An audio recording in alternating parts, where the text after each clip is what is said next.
We're living in a numerical light matrix. And there's a lot of synchronicities where you see these digits of numbers and you can catch them so randomly, even in different time zones, even on your microwave oven. It can be a game on TV. I've caught them on basketball games where they blow the whistle, or going to the gas station and seeing your gas. Yesterday, my gas was $4.44. These things are just showcasing that we are living in a programmed matrix, and these synchronistic numbers expose a little bit of what's going on behind the veil.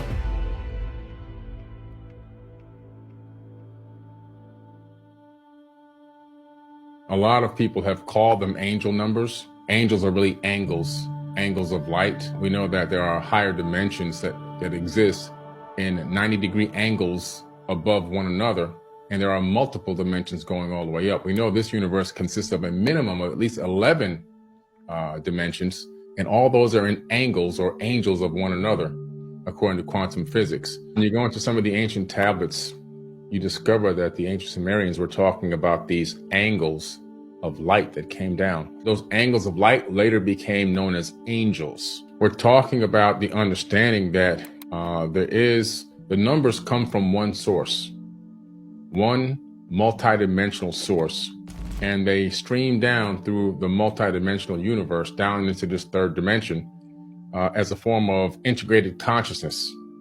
And us being number one is the individuality that we have, but also still being part of the whole. It gives us the capability of understanding that we ourselves have a certain level of control and understanding over our reality tunnel, but at the same time, collectively, we make up all the numbers.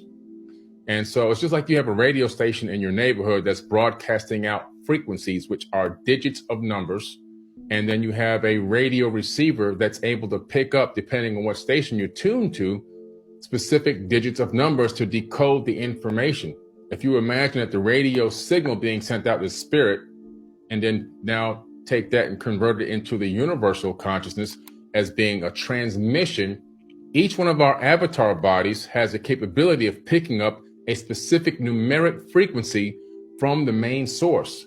And that frequency that we pick up comes from one source. It's one consciousness, but I'm 0.1, you're 0.2, somebody else is 0.3, 0.4, 0.5. And so we animate this avatar body based on that numerical system that's being streamed out from a higher dimension. We are living in a mathematical universe. Mathematics literally explains everything that we see. Numbers explain everything that we see and experience, including even the dimensions of our body, the way that we break down light and everything else, all based on numerical numbers, numerical systems. And so what's beginning to happen is people